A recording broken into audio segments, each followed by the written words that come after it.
ఒక్కసారి ఆలోచించండి, మీ అంతరాత్మకు ఆలోచించండి. ఈ సినిమాలు అన్నీ తీసేసి పర్సంటేజ్ సిస్టమ్ మాట్లాడడం కరెక్టా? మొత్తం సినిమాల కోసం మాట్లాడదామంటే మీరు రండి, తెలంగాణ ఛాంబర్ రండి, ఆంధ్ర ఛాంబర్ అందరూ జాయింట్ మీటింగ్లో పెట్టి ఇది మాట్లాడుతూనే ఉన్న 3-4 సంవత్సరాలు బట్టి. ఆ 3-4 సంవత్సరాలు బట్టి శిరీష్ గారు ఒప్పుకోలేదు. శిరీష్ గారు ఒప్పుకుంటే మన సునీల్ గారు ఒప్పుకోరు. సునీల్ గారు ఒప్పుకుంటే అక్కడ అలంకార్ ప్రసాద్ ఒప్పుకోడు. అలంకార్ ప్రసాద్ ఒప్పుకుంటే ప్రొడ్యూసర్లు ఒప్పుకోరు. ఇది రోజుకి జరుగుతుంది. ఈ తంతులో క్యూబుల్ని ఈఓపోల కోసం మనం 10 సంవత్సరాలు బట్టి పోరాడుతున్నాం, 14 సంవత్సరాలు బట్టి. అది కూడా అదే పరిస్థితి జరుగుతుంది. కనుక ఒక ఐకమత్యం అనేది ఉండాలి. మీరు 5% మందిని యూనియన్ పెట్టుకొని 5% మీరు 5% మాత్రమే బయటకు ఉన్నాయి థియేటర్లో. మెజార్టీ పీపుల్ వీలే ఉన్నారు లీజ్కి. కాదని చెప్పమన్నాడు వచ్చి. ఎన్ని థియేటర్లు ఉన్నాయి వీళ్ళందరికీ?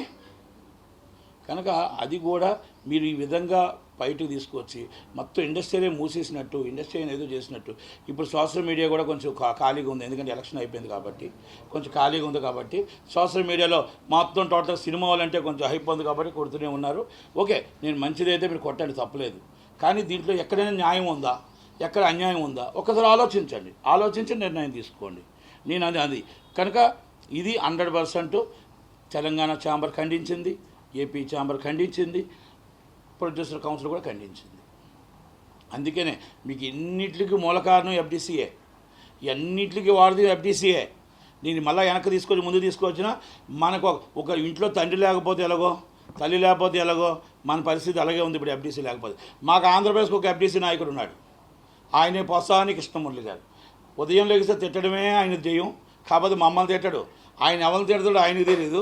కానీ అవార్డులు ఇచ్చేది మాత్రం రోజా గారికి, అంబటి రాంబాబు గారికి వాళ్ళకి ఇస్తాడు. 4 దాకా వాళ్ళకి ఇచ్చాడు. 4 తర్వాత ఈయన పరిస్థితి ఏంటో ఆలోచించుకోవాలి. 2 గన్మ్యాన్లు ఇచ్చారు, ఆ గన్మ్యాన్ లేకపోతే బయటకు రాడు. ఆయన ఎఫ్డీసీ ఈయన ఎవరు పలకరించరు. ఎఫ్డీసీగా ఇటు మా సినిమా ఫీల్డ్కి ఏమీ చేయలేదు, అలాగని ఈయన ఎవరు కూడా రానివ్వరు. అంటే ఇది ఎఫ్డీసీ చైర్మన్ అంటే అటు ఇటు అందరి పరిచయాలతో రిక్వెస్ట్ చేసి మన ఇండస్ట్రీని కాపాడుకోవాలి, మన ఇండస్ట్రీ డెవలప్ అవ్వాలి. ఆ డెవలపింగ్ అవ్వటానికి మన 2 రాష్ట్రాలు అవ్వాలి.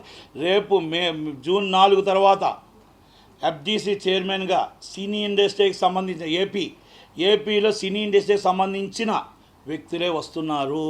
సినీ ఇండస్ట్రీలో మొత్తం టోటల్గా రంగరంగ వైభవంగా స్టూడియోలు కానీ ఇంకోటి కానీ ఏపీలో జరుగుతున్నాయి. సినీ ఇండస్ట్రీకి మళ్ళా ఒక తరం వస్తుంది.